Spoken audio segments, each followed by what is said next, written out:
Hi, I'm Dan White, and this is your monthly update from Dan White and Associates. We have a lot going on these days. I mean, we finally got the debt ceiling debacle behind us. This is about every 2 years. It seems like the Republicans and the Democrats, they kind of wrangle over raising the debt limit. They hold each other hostage depending upon who is in power. We all know it's going to work out. The U.S. has never defaulted on its debt. For my sake, I'm not even sure why we have a debt limit anymore. But they passed the bill and they suspended the debt limit for 2 years, so we're good until January of 2025. Coincidentally enough, the new president, if there is a new president, is going to have to deal with it as soon as he gets inaugurated. But that's behind us. We don't have to worry about the government not paying their bills. Another article I came across over the weekend from the Wall Street Journal said it's a bull market. A bull market is generally defined as being up 20% from the most recent bottom. And our bottom in this bear market was October the 12th of last year, and we are now 20% up. The S&P is up 20% from the recent low. So they're declaring it a new bull market. I tend to hesitate on that. If you look back in history, the NASDAQ from 2000 to 2002, we know it dropped 80%. During those 3 years, the NASDAQ had four rallies of between 25 and 44% that occurred during those 3 years before it hit bottom in 2002, down 80%. So I think they ought to get rid of this. It's a bull market. It's a bear market. You really don't know what it is until years later, and you can then determine when it began and when it ended. Another thing about the stock market these days, although we are having a nice little rally, it is a very narrow rally. The Magnificent Seven is what they're calling them, and it's really the technology and the communication stocks. But Magnificent Seven is really accounting for most of the gains. They're up 70% year to date, and they account for 100% of the gains. The rest of the S&P is up 0.1%. And if you break this out, when you think about it, the S&P is a weighted index, meaning the biggest companies are given a higher weight. So the Magnificent Seven is up 9.68 when weighted by market cap year to date.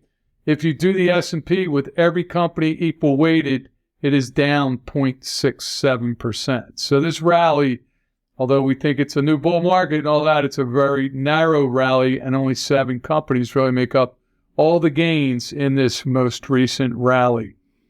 June happens to be Annuity Awareness Month. So my radio shows and all the giveaways and the white papers that we're having all tend to go with annuities this month because we're trying to educate the consumer out there about the benefits of annuities and what they can do for them in retirement. And actually, what a lot of work we've been doing the past 4 or 5 months, when interest rates go down, you should refinance your house. Well, when interest rates go up, should you think about refinancing your retirement?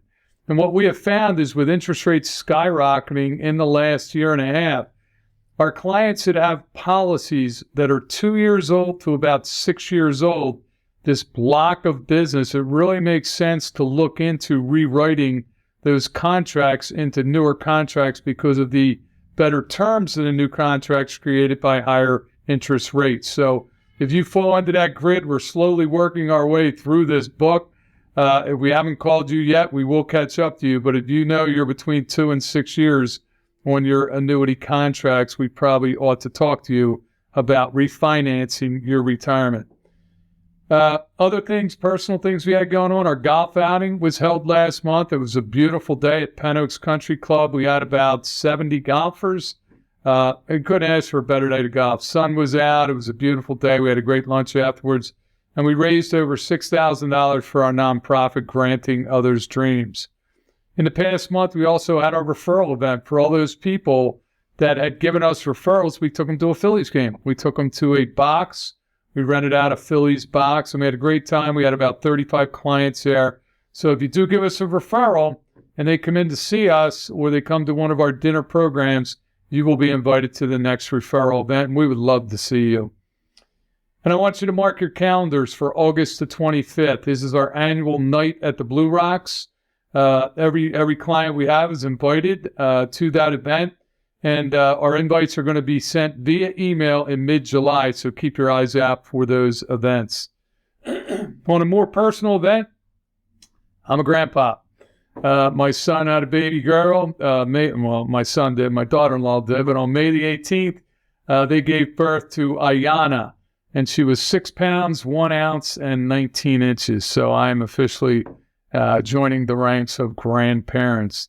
And finally, this Sunday is Father's Day. So if you are blessed to still have your father with you, I hope you get to spend some time with them. If they are further away, hopefully you can pick up the phone and wish Pop a happy Father's Day.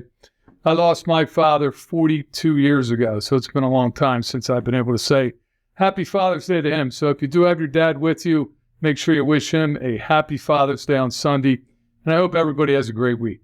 Thanks so much.